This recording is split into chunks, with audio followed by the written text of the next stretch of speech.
Shalom Bapak Ibu, apa kabar? Luar biasa ya. Sebetulnya menjawab biasa saja juga nggak apa-apa. Ya, enggak kan? Kalau menjawab biasa saja juga bukan nggak rohani kan. Biasa tapi setia, biasa tapi konsisten, ya kan? Sebab detak jantung kalau luar biasa juga bahaya kan. Ya kan? Detak jantung Bapak Ibu luar biasa, nah itu malah nggak bagus ya. Nah, ya itu cuman intermezzo saja. Saya senang boleh ada kembali di gereja ini. Ya, ini gereja buat saya adalah gereja yang sering kali saya katakan, ya Tuhan berperkara begitu luar biasa. Kan sudah puluhan tahun gereja ini ada. Jadi saya yakin Tuhan masih akan terus beracara lewat dan di dalam semua umat yang ada di tempat ini. Yang mau katakan amin? Nah, Bapak Ibu nggak bermaksud menggurui, nggak sok tahu, nggak sok pinter sama sekali. Ya, jadi dari tadi saja saya sebetulnya terus bertanya sama Tuhan, Tuhan mau bicara apa ini? Oh, persiapan banyak. Ya, artinya saya orang yang nggak mau khotbah asal ngomong begitu enggak. Mungkin untuk materi Bapak Ibu ya. 3 bulan ke depan ya materi ada. Untuk materi loh, materi persiapan ada. Tapi kan saya sebagai tawanan roh, saya selalu berkata sama roh Tuhan, Roh Kudus, ya apa yang kau mau sampaikan diganti saja. Ya, jadi sampaikan apa yang menjadi hatimu. Ya, nah saya nggak tahu kenapa Tuhan taruh di hati saya, ya malam ini terutama ya Bapak Ibu semua. Bapak Ibu kalau mau cermati end times, waktu-waktu terakhir, saya nggak khotbah akhir zaman loh, jangan berpikir saya khotbah akhir zaman. Bapak Ibu lihat 3 tanda saja. Yang pertama tanda di langit. Jadi ini menunjuk pada bahwa nubuatan apa yang Tuhan sedang tuntaskan itu akan segera terjadi di depan. Bapak Ibu lihat tanda langit. Ya, lihat saja tanda-tanda langit. Ya, misalnya kalau secara ilmiah ya jelas ozon sudah mulai menipis, atmosfer makin menipis. Menurut data bahwa ozon itu sudah terbuka itu mungkin bisa 3 atau 4 kalinya benua Eropa. Jadi ultraviolet matahari langsung kena ke bumi. Makanya makin panas sekarang. Misalnya, ya dong, makin panas Bapak Ibu semua. Itu jadi kalau matahari membara seperti darah dan kemudian nanti bisa gelap gulita. Jadi ya itu Bapak Ibu bisa lihat tanda-tanda itu. Nah akibatnya apa Pak Rubin? Banyak. Ya bisa kanker kulit jelas. Akibatnya apa lagi? Ya gletser pada runtuh. Apa fungsinya gletser? Gletser itu bukan untuk bikin es campur Bapak Ibu. Ya kan terlalu banyak gletser di kutub sana. Ya es campur gak perlu banyak gletser. Gletser itu kan es yang membeku yang membuat suhu bumi itu stabil. Kan ada 2 kutub, utara dan selatan. Utara itu ada di Kanada sana, North America, selatan tuh New Zealand ke sana.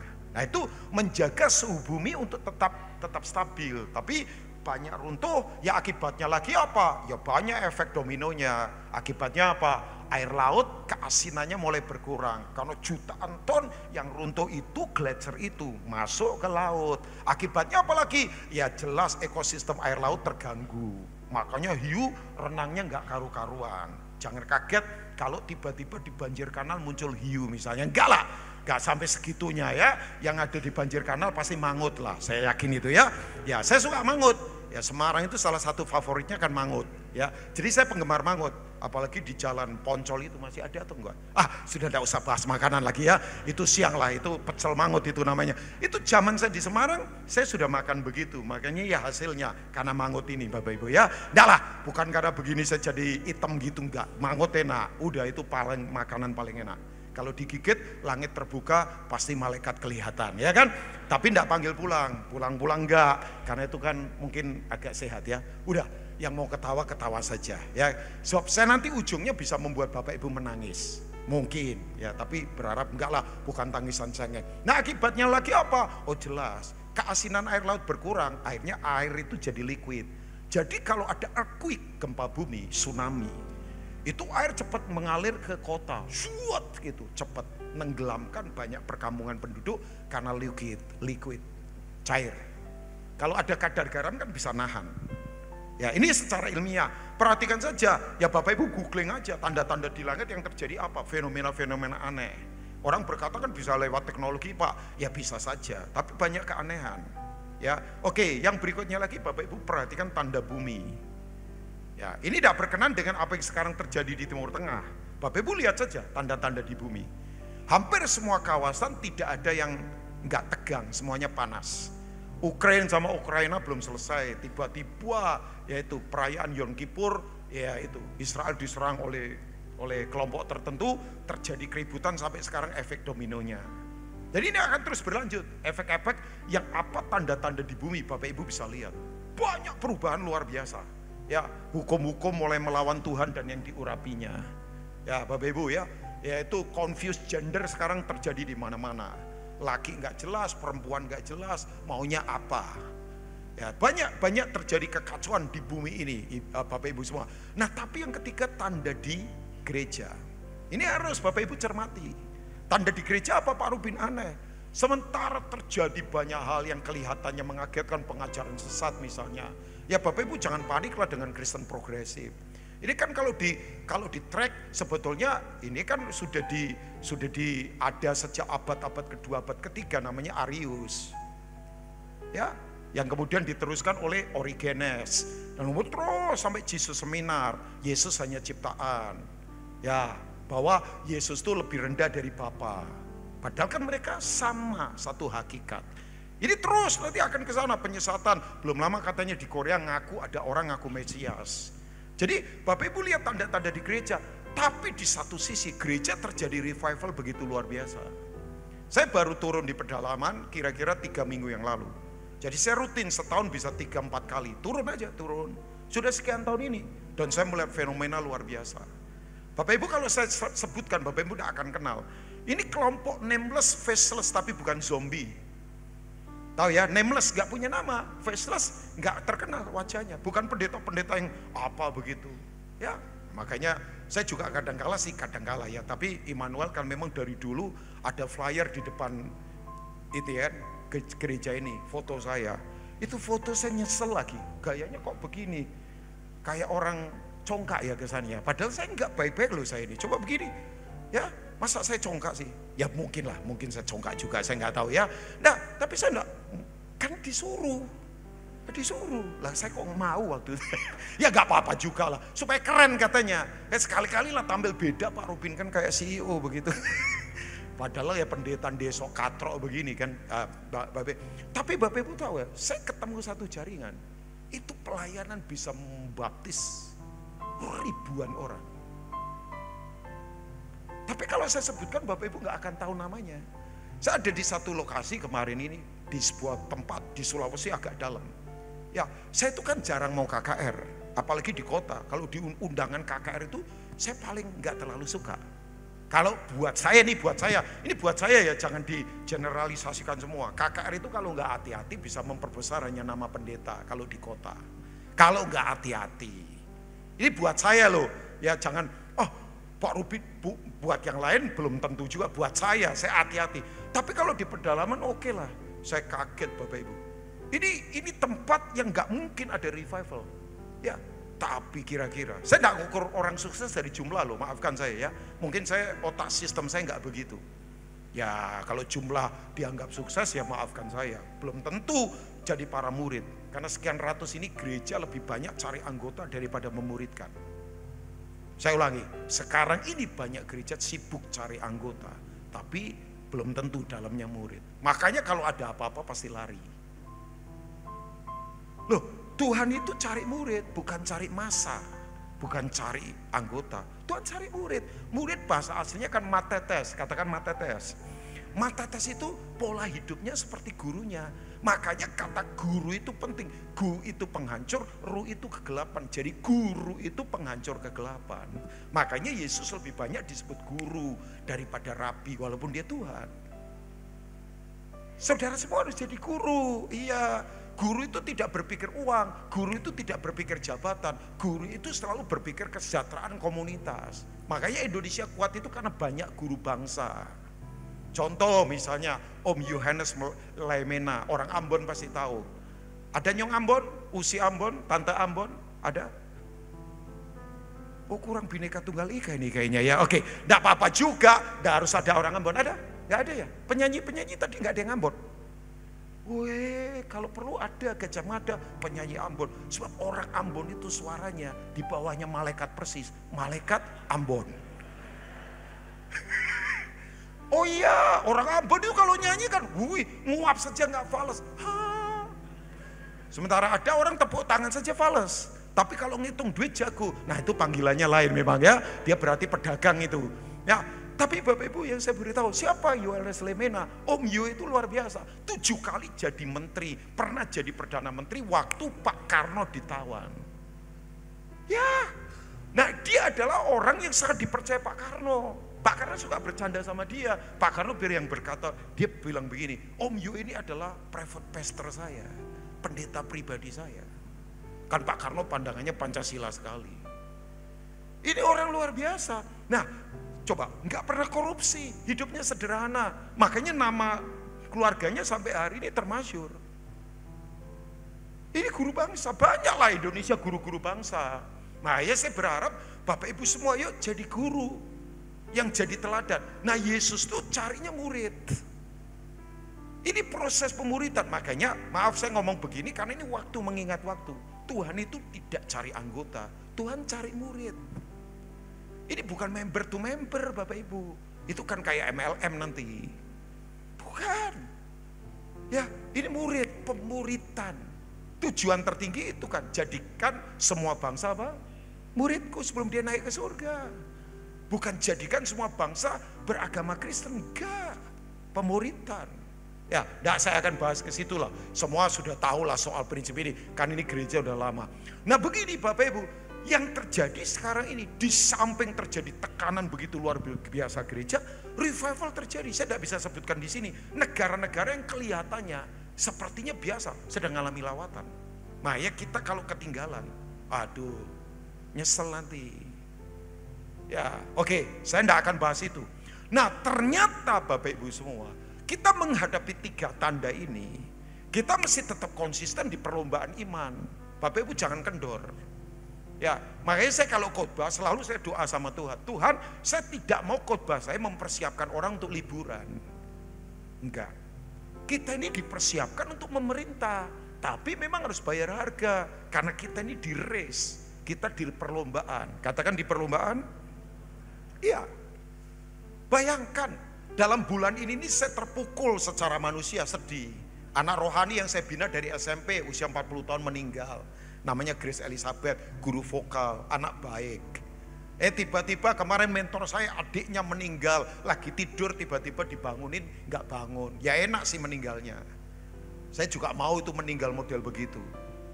Ya tidur, malamnya baru ngobrol sama tetangga cuman batasin sama pagar, ngobrol sama tetangga, tidur, cuman batuk pilek sebentar, lewat.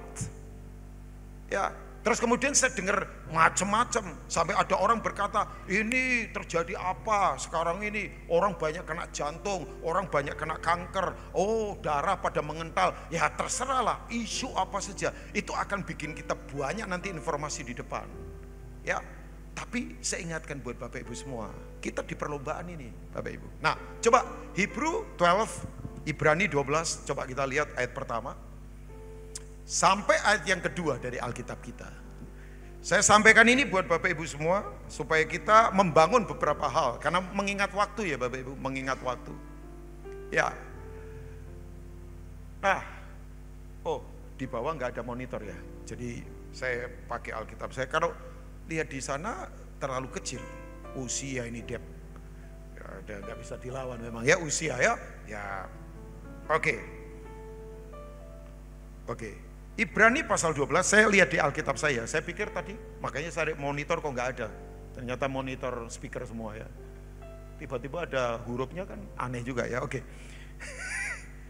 Bapak Ibu kok tegang kayak saya di gedung pengadilan ini. Saya bukan terdakwa kan, saya pendeta. Kan saya enggak utang sama Bapak Ibu. Oh iya, Bu Ari tertawa.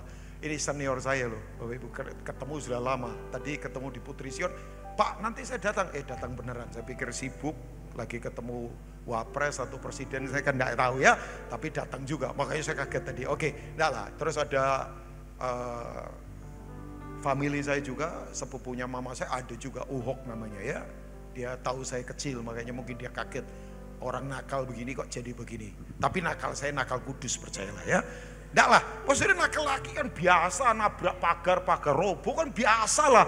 Bukan nakal kemudian pelintir kepala orang kayak Popeye sampai orangnya miring begini kan enggak. Saya enggak pernah begitu. Nakal biasa lah, main bola tendang-tendangan biasa. Laki-laki katanya diciptakan dari guntur, petir, guru, halilintar katanya ya. Katanya laki-laki, kalau perempuan kan dari gula, coklat, keju. Ya, tapi ternyata perempuan yang diciptakan dari guntur halilintar juga banyak. Itu super women namanya. Oke, enggak usah dibahas. Ya kan? Makanya betul, boleh panglima prianya, tapi tetap ibunya pangnam. Itu dia ya. Kita enggak usah. Oke. Depi ketawanya kayaknya gimana gitu ya. Ngalami dalam kehidupan kayaknya. Oke, enggak lah, Linda baik. Oke, Ibrani pasal yang ke-12. Coba kita lihat ayat pertama. Saya lihat di sini ya, maaf multimedia nggak terlalu jelas karena mata, bukan TV-nya nggak bagus. Karena kita mempunyai banyak saksi. Nah, kalau saksi itu berarti ada yang meringankan, mendukung, tapi ada yang mendakwa. Nah, setan yang mendakwa. Tuding-tuding kita terus. Sistem di luar sana menekan kita. Bapak Ibu keluar dari sini, saudara menghadapi sistem yang menekan kita. Oh ya, ini tidak main-main sistem. Ya, saya nggak perlu jelaskan ya. Bagaikan awan yang mengelilingi kita, marilah kita menanggalkan. Kata menanggalkan itu berarti itu kesengajaan keputusan kita. Kayak saya misalnya copot baju saya ini, enggak lah, enggak mungkin saya copot lah ya, walaupun pakai kaos dalam kan enggak sopan. Maksudnya saya menanggalkan baju saya. Ini keputusan kita dan ini unsur sengaja. Kalau ditanggalkan berarti dicopot. Bisa sakit, bisa dihukum. Ya, jadi menanggalkan semua beban dan dosa. Nah, beban dan dosa itu ada dua sisi. Satu penganiayaan, satu penderitaan, satu sakit penyakit, atau juga kenyamanan. Saya tadi sharing di Putri Sion bahwa pembunuh iman paling besar itu kenyamanan. Makanya coba lihat negara barat, udah nggak butuh Tuhan lagi. Lah nganggur saja dikasih uang, semuanya nyaman kok. Makanya kenyamanan itu pembunuh iman paling mengerikan. Nah, coba kita lihat. Jadi dua sisi itu yang kita hadapi, yang begitu merintangi kita dan berlomba, katakan berlomba dengan tekun, perseverance. Tekun itu tidak bisa didoakan. Kita tidak bisa doakan anak kita. Nah, papa doakan supaya kamu tekun, nggak bisa. Tekun itu keputusannya dia. Saya tidak bisa doakan anak saya tekun. Wong tekun itu ya keputusan anak saya. Iya dong, ketekunan tidak bisa didoakan. Itu keputusan orang itu. Tekun itu apa? Konsisten melakukan sesuatu dengan pengertian dan pemahaman, tapi tetap konsisten. Saya pelayanan puji Tuhan dalam anugerah Tuhan sudah hampir lebih dari 40 tahun. Dari kecil saya pelayanan. Yang saya bangun adalah konsistensi. Debbie tahu saya lama. Saya kenal Debbie Yu ini sudah lama, panggilannya saya nggak tahu kok babe di sini. Ya, kesannya kok kayak orang pinter begitu ya kayaknya ya. Nah, saya kenal sudah lama. Wah ya, dia dulu perlente sekali di Salatiga, pakai jeep, perlente memang. Dari mana? Batam, kan ngeri. Batam bayangkan, itu kan otorita khusus itu. Ya, nah saya kenal lama, tapi coba dia lihat saya, nggak tahu saya konsisten atau enggak. Ya sampai hari ini, ya begini ini saya. Nah, suruh apa? Ya, konsisten, maksudnya saya bangun terus. Dan itu distract-nya gak gampang. Untuk membangun konsistensi itu gak gampang. Konsisten, gak beda-bedakan pelayanan. Oh kalau gereja gede mau, gereja kecil gak mau. Oh kalau sudah terkenal, misalnya ya lupa teman-teman yang lama-lama. Enggak, saya mau bangun konsisten. Tapi itu harus mengalahkan ego dan sombong saya kan. Nah itu konsistensi itu tidak gampang. Makanya konsistensi itu mesti dilakukan dengan pengertian dan pemahaman. Kadang-kala ada orang dari kecil jadi besar sudah sombongnya minta ampun. Dilirik cecak marah, anjing menggonggong ngamuk. Nah itu ya konsisten saja sudah. Sederhana, simplicity, tetap melayani dengan sukacita, gak pilih-pilih tempat. Nah itu konsistensi. Tapi apakah gampang? Enggak. Apalagi kalau sudah nyandang nama misalnya. Makanya saya taruh saja nama. Kalau kabut tentu susah. Sorry ya, nanti kalau malaikat meniup sangkakala, yang abot-abot susah naik. Ya. Oke, kembali. Nanti waktunya terlalu panjang lagi ya. Nah, berlomba dengan tekun dalam perlombaan yang diwajibkan bagi kita. Nah, caranya bagaimana? Ayat yang kedua. Nah, ini Ayat kedua ini contoh teladannya ini. Marilah kita melakukannya. Melakukan apa? Perlombaan dengan tekun tadi. Sampai finishing well. Makanya hidup kan yang penting bukan mulainya, yang penting mengakhirinya. Hidup tidak dilihat dari datangnya, hidup dilihat dari perginya. Hidup jangan diukur dari panjangnya, hidup itu diukur dari isinya. Saya ulangi, hidup jangan dilihat dari datangnya. Datangnya dari keluarga mana saja, terserah. Saya lahir dari keluarga yang secara fasilitas gak mampu. Papa saya orang sederhana, 8 anak, saya anak nomor 1. Dulu saya mesti ada di pasar bertahun-tahun untuk bantuin tante saya. Ya baunya macam-macam.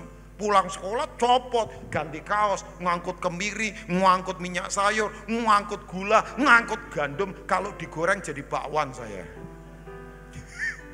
Ya tinggal udangnya saja. Oh iya, ya gak apa-apa dong, gak apa-apa. Masa kita marah sama orang tua? Ya kalau saya milih lahir, ya mungkin saya milih lahir di kerajaan Inggris kali. Mungkin, tapi susah juga. Ternyata Lady Di ya stres juga. Ya namanya hidup, saudara, mau di mana saja. Kaki kita ngeluh terus ya udahlah, di mana saja. Kita cuma ngeliat-lihatan saja. Sawang winyawang, apa sih? Sinawang, ya jangan marah lah. Saya sudah lama nggak di Jawa, sok-sokan ya. Sawang sinawang, itu hidup itu kan cuma lihat-lihatan saja. Loh iya kan? Ya kan Bapak Ibu? Nah ini dia. Apa yang harus kita lakukan? Marilah kita melakukannya dengan mata yang tertuju kepada Yesus. Yesus yang mana ini? Alkitab berkata ini. Nah ini dia. Yang memimpin kita dalam iman. Dan yang membawa iman kita itu kepada kesempurnaan. Saya terjemahannya Indonesia, memimpin kita dalam iman. Padahal He is the author and the perfecter of our faith. He is the author and the finisher of our faith. He is the author and the perfecter and the finisher of our faith. Jadi imannya Yesus ini, karena dia yang punya iman, dia yang akan menyempurnakan, dia yang akan menyelesaikannya. Ya kan? Yang dengan mengabaikan kehinaan, tekun memikul salib, muncul kata tekun lagi, perseverance, bahasa Inggrisnya. Tekun memikul salib, salib itu harus dipikul. Kalau setan harus ditengking, orang sekarang kebalik, setan dipikul, salib ditengking. Jangan. Setan harus ditengking, salib harus dipikul. Ya, nah ini dia yang dengan mengabaikan kehinaan, tekun memikul salib, ganti sukacita yang disediakan bagi dia yang sekarang duduk di sebelah kanan tahta Allah. Kalau Alkitab bicara tahta, kanan tahta itu berarti otoritas kemenangan ini. Pokoknya kalau Bapak Ibu dengar kata istilah kanan tahta Allah, kanan tahta Allah, ini berarti otoritas kemenangan. Ini sudah kekekalan. Nah sekarang Bapak Ibu, dalam perlombaan ini, yang perlu kita jaga hati, yang pertama ya Bapak Ibu, yang pertama ini, jangan gampang kecewa, jangan. Please jangan gampang kecewa. Saya beritahu ya, kita itu punya potensi mengecewakan dan dikecewakan dan bisa membuat kecewa. Saya ulangi, kita ini punya potensi untuk kecewa, kita punya potensi untuk mengecewakan, kita punya potensi untuk dikecewakan. Siapa saja, mau pendeta, mau orang biasa, mau jemaat, mau pengusaha, mau laki-laki, mau perempuan, mau orang besar, orang kecil, mau dewasa, mau anak-anak. Semua punya potensi untuk kecewa, karena kecewa itu menyerangnya di dalam hati, bukan di luar. Ya, jaga ini Bapak Ibu. Oke. Saya nggak tahu ini tiba-tiba muncul ayat ini. Saya coba cari dulu ya. Soalnya kalau salah, ya kalau salah saya minta tolong multimedia. Kan kayaknya pendeta ini yang di multimedia ya, bukan ya? Bukan ya Dep? Oke. Enggak lah, enggak salah. Bapak Ibu lihat ayat yang Matius pasal 11, coba kita lihat.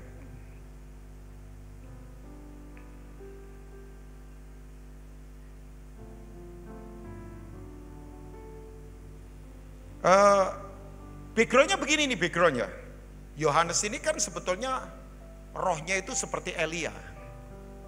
Nah Elia pernah terintimidasi oleh seorang perempuan namanya Isabel. Ya kan? Waktu dia kemudian membunuh 450 Nabi Baal di pertempuran Karmel. 1 Raja-Raja 19, nanti Bapak Ibu bacalah. Ya baca aja di sana. Nah, Yohanes itu negur Herodes karena Herodes mengambil istri saudaranya. Ya, namanya Herodias. Kamu tidak halal mengambil istri saudaramu. Marah, ditangkap Herodes. Nah, dia akhirnya nanti dipenggal kepalanya. Bapak Ibu tahu, waktu dia di penjara menunggu hukuman. Yohanes itu ngomong sama murid-muridnya, tolong kamu tanya Yesus, engkau itu Mesias atau kami harus menunggu yang lain? Nah, Yesus berkata sama murid-murid John, katakan sama gurumu, orang buta melihat, orang lumpuh berjalan. Pada orang miskin diberitakan apa? Kabar baik. Nah, coba lihat ayat 6 Matius 11. Ini yang Tuhan katakan. Kalau boleh baca sama-sama yuk, 2, 3. Dan berbahagialah orang yang tidak kecewa dan apa? Menolak aku. Bapak Ibu tahu, selalu di mana ada kekecewaan itu selalu tidak mungkin enggak. Ada yang namanya penolakan. Saya itu kalau lihat ada orang dinasihati, menolak. Walaupun nasihatnya kebenaran. Dikasih tahu keras menolak. Udah, itu tanda orang sebetulnya kecewa hatinya. Ya. Saya bilang ya Bapak Ibu sekali lagi, saya punya potensi mengecewakan. Saya punya potensi dikecewakan. Saya punya potensi untuk membuat kecewa. Makanya saya betul-betul belajar untuk jaga hati ini. Untuk tidak terkontaminasi ke sana. Ya. Nah, bagaimana caranya? Ya jelas Bapak Ibu kembali kepada prinsip perenungan firman. Itu makanya lihat pada Yesus. Yang dia mengabaikan kehinaan, dia Tuhan loh. Dia rela turun, mengabaikan semuanya. Tekun memikul salib. Kita tahulah, diludahi, ditendang. Ya, makanya ada lagu namanya How Beautiful. Itu lagu keren itu. Saya nggak tahu Bapak Ibu pernah dengar lagu ini atau tidak. How Beautiful itu lagu keren.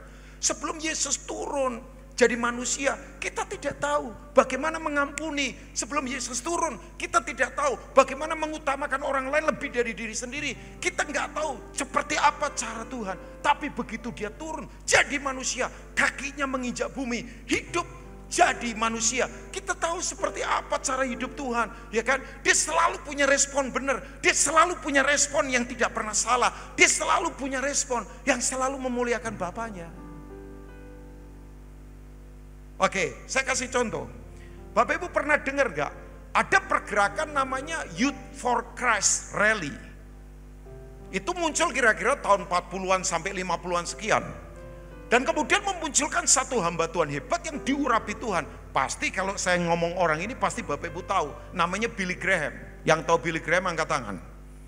Yang tahu reference Billy Graham, tahulah ya, pasti tahu. Dia seorang pembicara lapangan yang diurapi Tuhan. Sudah meninggal. Kira-kira meninggal di usia 92 tahun kalau nggak salah di Texas. Belum lama, meninggalnya sekian tahun yang lalu. Nah, Billy Graham ini orang yang diurapi Tuhan begitu luar biasa. Ternyata Billy Graham itu sebetulnya punya rekan pelayanan. Seorang yang dipakai di bidang kesembuhan ilahi. Ini orang, dua orang ini kalau pelayanan bersama, goncang tempat. Satu pembicara Injil, satunya lagi seorang penyembuh. Ini memang punya karunia kesembuhan Bapak Ibu. Ini Tuhan kasih. Dia tumpang tangan orang kanker sembuh, dia tumpang tangan orang buta melihat, dia tumpang tangan orang lumpuh berjalan, dia tumpang tangan orang terikat dilepaskan, dia tumpang tangan. Itu orang disembuhkan begitu luar biasa. Rasul kesembuhan, teman pelayanannya Billy Graham. Tapi satu kali, istrinya sakit, temannya Billy Graham ini, dia tumpang tangan istrinya, gak sembuh. Sampai mati. Bapak Ibu tahu? Dia lengah gak jaga hati. Dia marah sama Tuhan. Hati-hati dengan kemarahan ya Bapak Ibu. Oh ya. Marah kalau tidak terkendali. Itu adalah melodi irama di mana setan akan menari di genderang irama kemarahan kita. Saya makanya kalau lihat ada orang marah, buanting apa, tendang apa, saya bilang, itu setan menari di irama yang kita bikin. Dan dia menikmati sekali di situ. Bapak Ibu udah begitu, dia pelihara kepahitannya. dikasih makan, orang sekalian, tuh lihat, memang gak ada Tuhan kok, tuh lihat, istrimu meninggal, tuh lihat, kamu apa sekarang, itu lihat, katanya kamu Kristen, itu lihat, dia ngomel, dia gak bersyukur, dia kemudian tutup hati, kemudian hatinya luka. Tinggalkan pelayanan, dia bilang sama Billy Graham, Bill, gak ada Tuhan Bill, mana Tuhan? Billy Graham goncang, lah merekanya satu angkatan dipakai Tuhan. Billy Graham kan kaget. Sampai Billy Graham retret akhirnya. Retret di satu bukit sekian hari, dicari wajah Tuhan. Dia merenung ulang. Goyang juga Billy Graham. Tapi Billy Graham kemudian dijamah roh Tuhan. Makanya dijamah Tuhan itu kunci kekuatan kekristenan. Yang mau katakan amin? Saya tidak ngomong agamawi loh Bapak. Ngalami Tuhan. Bapak Ibu dia turun, Billy Graham. Dia tetap firm pelayanan sampai matinya. Makanya saya suka kata-kata ini. Ini kata-kata saya renungkan baik-baik. Saya tidak harus mengerti dengan apa yang saya percayai. Makanya saya percaya supaya saya mengerti. Sebab saya percaya kalau saya tidak percaya, saya pasti tidak akan mengerti. Ya saya tahu ketawanya Bapak Ibu masih belum mengerti. Saya ulang sekali lagi.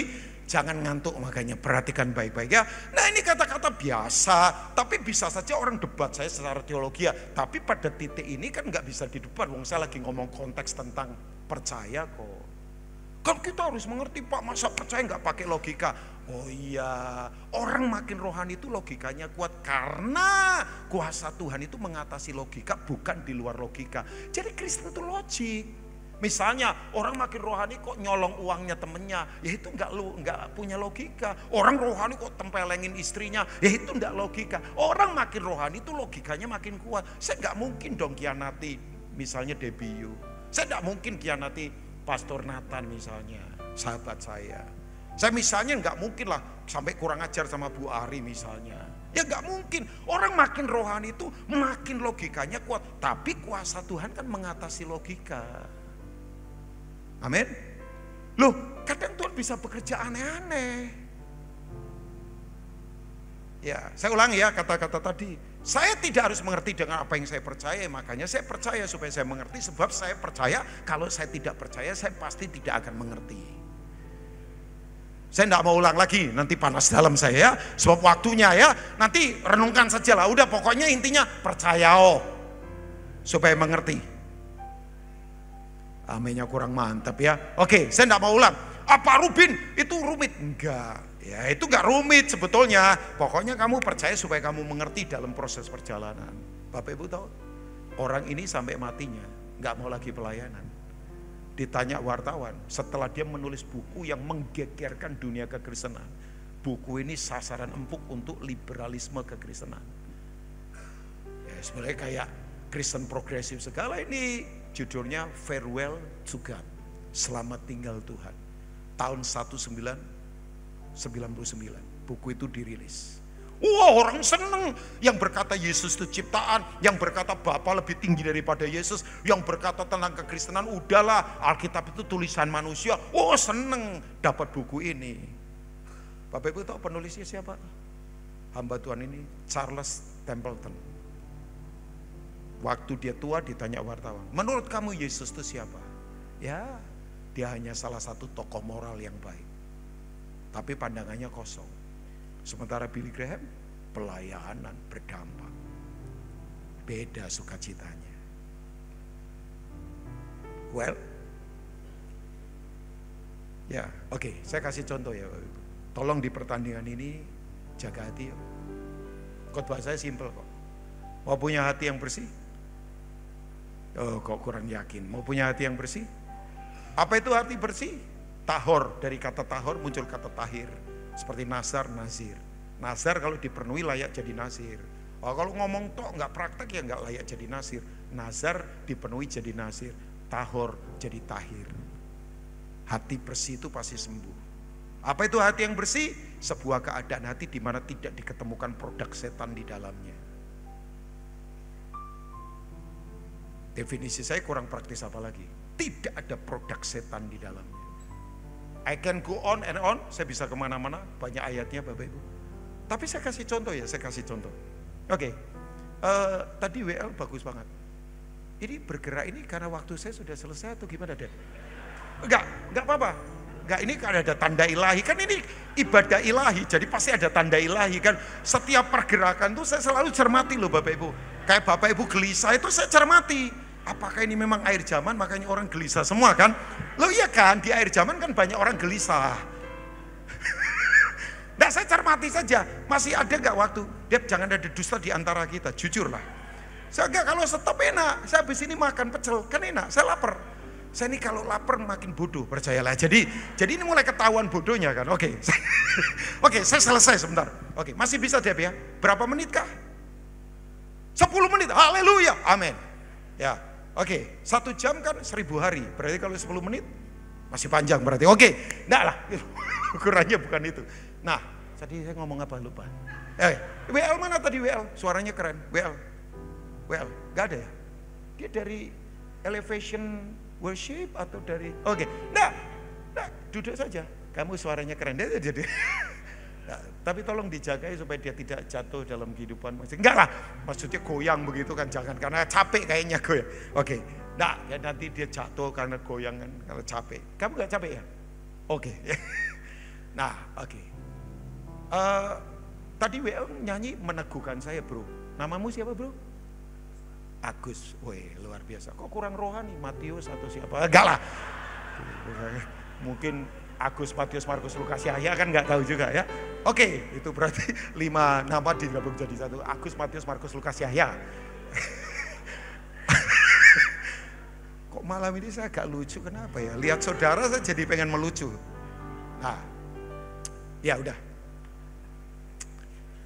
Lagi meneguhkan. Pak kasih kunci saya boleh Pak ya? Saya dulu pikir yang ngarang lagu ini, Mazmur ini adalah Daud. Ternyata bukan. Yesus, Yesus, Kau berarti bagiku. Oh Tuhan Yesus, Yesus, Kau segalanya. Coba keluarkan Mazmur 42. Seperti rusa rindu sungai, jiwaku rindu Engkau. Mazmur 42 multimedia. Kaulah Tuhan hasrat hatiku, ku rindu Oke, stop. Kasih G boleh? Mazmur 84 ayat 11. Ini Mazmur dalam semua ini. Frankie Siombing teman saya ngarang lagu ini. Tadi lagu itu seperti rusa itu sekarang udah jadi himne. Udah kategorinya himne. Miliatan orang diberkati. Hebat ya. Kalau hidup sampai berdampak buat miliatan orang. Wah keren kan. Nah Mazmur 84 ayat 11 boleh tampil.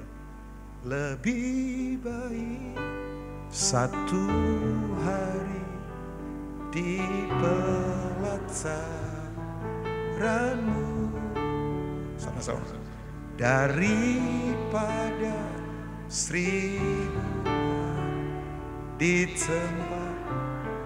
Oke. Ya stop, cuman mau memberitahu. Ternyata Bapak Ibu, yang ngarang lagu ini adalah Bani Korah. Korah itu adalah salah satu suku Lewi selain yaitu kayak Musa, Harun. Nah satu kali di bilangan pasal 16 terjadi hal yang gak enak. Korah ini memberontak sama Musa. Masa cuman Musa yang dipakai Tuhan? Kita kan Lewi juga, keturunan dari keimamatan Harun juga. Mereka marah. Ngajak Datan dan Abiram memberontak dengan 250 orang. Musa itu kan orang lembut hatinya. Ya Musa ngomong gini, ya udah kita doa sama-sama yuk menghadap Tuhan.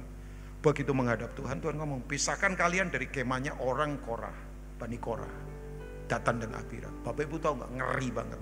Tiba-tiba bumi terbelah. Wih, mereka masuk, boom, dikubur hidup-hidup. Sorry ya, orang belum mati jangan dikubur, sakit. belum mati dikubur sakitnya kayak apa? Api turun, push, 250 orang hangus, terbakar jadi steak. Saya nggak tahu kematangannya well done atau apa, saya nggak tahu. Asli ngeri itu pemandangan. Nah coba bayangkan, anak-anaknya mereka apa gak trauma? Misalnya saya punya anak, lihat papanya ini dihukum, kan trauma Bapak Ibu. Nah yang paling gak enak lagi bisa saja komunitasnya mereka ngomong, jangan ngumpul ini sama anaknya Korah. Ini generasi terkutuk. Wong kadang-kala ada orang, jangan ngumpul sama orang miskin nanti ketularan pelarat kamu. Kan kadang-kala kasihan kan begitu. Wah ini bapaknya penjahat, nanti belum tentu. Saya nangani banyak orang, keluarganya kacau, banyak jadi pendeta. Sementara saya ketemu juga keluarganya pendeta, banyak jadi preman juga. Nah kan hidup belum tentu, ada. Ya nggak semua Bapak Ibu. Loh kan dalam perjalanan hidup itu ada proses kadang, makanya kekecewaan itu perlu betul-betul kita cermati. Bapak Ibu tahu apa yang terjadi? Nah Bilangan pasal 26 ayat 11, coba kita lihat. Coba mau lihat saja. Ini orang-orang ini bayangkan. Ya, tetapi anak-anak Korah tidaklah mati, tapi kan hidup dalam trauma, hidup dalam lembah baka. Makanya mereka ngomong, kami ini seperti melewati lembah baka, tapi kami tidak akan jadikan itu menjadi air mata, tapi menjadi mata air. Coba, kenapa itu? Karena mereka mengalami hati yang terjaga. Bapak Ibu tahu nggak, Bani Korah itu melayani di kemah Musa sebagai apa? Penyedia air salah satunya. Pelayanan gak elit, gak ada di panggung, bukan jenis imam besar yang membawa apa perayaan liturgi, enggak. Mereka menyediakan air untuk menyiram darah-darah dari korban yang ada di sana. Pelayanan yang sepertinya biasa, tapi itu kan seperti pelayanan pembaptisan. Tapi coba lihat Mazmurnya, close banget dengan Tuhan. Dalam, karena hati. Ini persoalannya bukan apa. Orang bisa punya fasilitas, tapi belum tentu hubungannya sama Tuhan dalam. Sementara orang gak ada fasilitas, tapi bisa mendalam bersama Tuhan. Kan ini talking about our heart. Itu not talking about outside, but talking about inside our heart. Ini bukan yang di luar, tapi ini yang di dalam hati kita. Ayo coba lihat Mazmur 42, Mazmur 84. Penulisnya Bani Korah semua. Nah yang kedua Bapak Ibu, mungkin nasihat ini sederhana, tapi udah saya selesai 5 menit ya, sedang kita selesai ya, atau sudah saya harus selesai saja. Oh kok ini kan minta pendapat banyak orang kayaknya ya. Ya saya enggak, sementara saya selesai ya. Masih bersama saya Bapak Ibu, enggak marah sama saya, janji ya. Ya jangan marah lah ya, nanti saya turunkan apa gitu, enggak lah ya, jadi enggak, cuman Bapak Ibu tahu nggak yang kedua dalam perlombaan ini, kloter kedua udah gerak lagi, jadi sudah tinggal kloter ketiga, ya udah berarti kebangkitan kan hari ketiga ya. Oke ya. Ini kalau kalian pergi semua ya sudah, saya berarti ditinggal sendirian kan. Jadi tapi mungkin Bapak wajahnya baik, temenin saya. Wajahnya Bapak baik ini, pasti masuk surga saya jamin. Oke. Kembali yang ketiga yang saya mau beri, yang kedua, udah dua aja yang saya beritahu. Yuk, don't worry, be happy. Bersukacita. Katakan bersukacita. Nah ini dia. When you are in the king's presence, you cannot long face. Kalau saudara ada di hadirat raja, tidak boleh mukanya lonjong. When you are in the king's presence, you cannot long face. Sungguh, saudara tidak boleh. Ya, makanya bersukacita. Tuhan itu bersukacita. Oke, Mazmur pasal 100 ayat pertama sampai ayat yang kedua. Coba boleh multimedia, thank you. Boleh ya, dengan kecepatan yang, karena waktu-waktu saya harus selesai.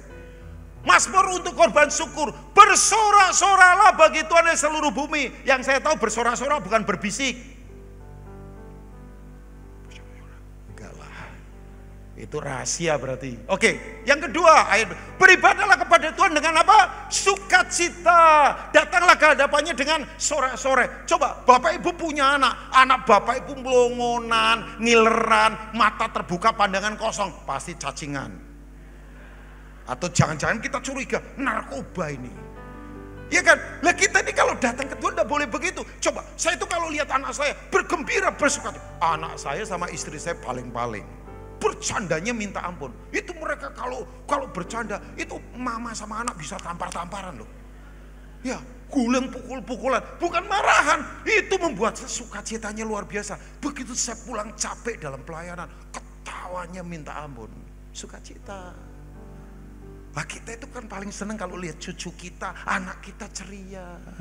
Lah, datang ke Tuhan itu tidak boleh cemberut. Jangan seperti ayam belum tumbuh gigi. Yuk bersukacita. Orang berkata begini, keadaan bangsa ini berat. Saya ketawa. Hahaha. Virus makin banyak Pak Rubin. Saya ketawa. Oh iya, saya mau bersukacita saja. Coba begini, sukacita itu bukan undangan tapi perintah. Oke, Filipi 4 ayat 4. Cepat ini saya. Cepat kok nambah terus. Jadi saya kok negur sendiri, ngomong sendiri. Oke. Bersukacitalah senantiasa dalam Tuhan. Sekali lagi ku katakan apa? Bersukacitalah. Katakanlah. Katalah itu bukan undangan, katalah itu bukan ajakan, katalah itu perintah. Katakan perintah. Jadi sukacita itu perintah. Sukacita bukan ide, ajakan. Sukacita itu perintah. Makanya kalau hidup dikuasai sukacita, beda. Makanya betul, dalam hadirat Tuhan sukacita kita penuh. Alkitab berkata hati yang gembira adalah obat, semangat yang patah mengeringkan tulang. Yuk dalam perlombaan, udah mau kondisi berat, mau kondisi orang ngomong negatif, ketawa ini saja, udah bersukacita. Saya tutup dengan cerita ini. Saya punya teman saya punya teman. Nah ini temannya teman saya. Loh iyalah, saya punya teman saya punya teman, kan ini temannya teman saya kan. Jadi begini, udah orang ini divonis dokter kena tumor otak ganas, kanker otak ganas, usia 16 tahun, orang miskin, nggak punya biaya pengobatan, ya sudah pasrah. Bapak Ibu tahu, seringkali kejang-kejang, tiba-tiba pingsan sendiri, karena keluarganya nggak punya, ada di desa, cuman dikasih minyak angin, dikasih minyak angin begitu, nanti hidup lagi, ya udah. Bapak Ibu dokter ngomong 3 bulan pasti mati, karena tekanannya, ini tumor kanker ganas otak. Nah begini. Anak ini akhirnya sama komunitasnya, makanya punya komunitas penting. Apa di sini komsel atau apa? Terlibat Bapak Ibu, jangan sendirian, tidak boleh sendirian. Mesti punya teman yang menjaga bersukacita. Tularkan sukacita, tularkan sukacita. Makanya ketemu orang, ngobrol dengan sukacita, berpikir positif. Jangan bangun tidur sudah ngomel, marah, maki. Ya gimana? Energi gak ada, produktivitas gak ada. Sukacita. Setiap hari mau bersukacita. Kondisi memang gak gampang. Siapa bilang gampang? Tapi kan itu keputusan kita. Masa dunia yang putuskan kondisi saya? Enggak, saya yang harus putuskan kondisi saya seperti apa, karena ada Tuhan. Bapak Ibu tahu, komunitasnya terima, komselnya terima. Main bola, ya udah. Ya tapi main bolanya enggak jelas. Kadang-kala gawangnya sendiri dugolin. Lah ngalami tekanan kan enggak ngerti gawangnya mana. Tapi teman-temannya terima, sukacita, ketawa temennya, walaupun bunuh diri golnya. Bapak Ibu tahu enggak? Temennya ngomong, ya gimana, wong mau mati masa enggak diterima? Ikut vokal grup, ya udah. Suara berapa? 1, nyanyinya suara 3. Waktu dikasih suara 3, nyanyinya suara 1. Kan gak jelas Bapak Ibu. Tapi teman-temannya terima. Ya sudah, sukacita. Mau mati. Orang mau mati nanti kualat. 1 tahun gak mati, 2 tahun gak mati, 5 tahun gak mati, 10 tahun gak mati. Sekolah pelayaran, jadi pelaut, tegap, badannya keren, nikah punya anak. Sampai sekarang belum mati. Lah teman saya ketemu dia, begitu ketemu sama-sama gede nih. Teman saya kuliah di luar negeri, ini orang ada di dalam negeri jadi pelaut. Begitu ketemu teriak sama-sama, kok belum mati? Ini saking dekatnya lah, karena dekat ya Bapak Ibu. Bapak Ibu tahu nggak? Dia cerita sambil menangis, tapi nangis sukacita. Saya itu 1 kali kolab di rumah sakit, sudah sekarat. Ada pendeta dari desa datang. Ini pendeta doanya unik, tumpang tangan ngomong begini, udah dibisikin. Kamu itu kalau ada apa-apa ketawa saja. Ketawain aja. Situasi. Jadi dia apa-apa hadapin dengan ketawa. Urip.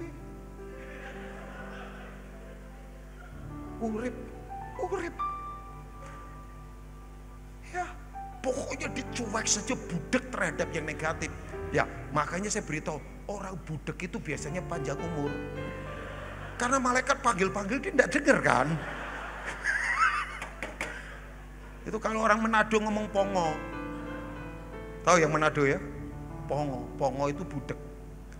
Makanya malaikat panggil-panggil gak dengar-dengar. Pokoknya negatif dia ketawa. Saya dengar ini berkata, weh. Sudah. Jadi khotbah saya ditutup cuma satu. Guyu adalah kebiasaan, guyu. God bless you all. Semua diberkati Tuhan. Berlomba dengan tekun.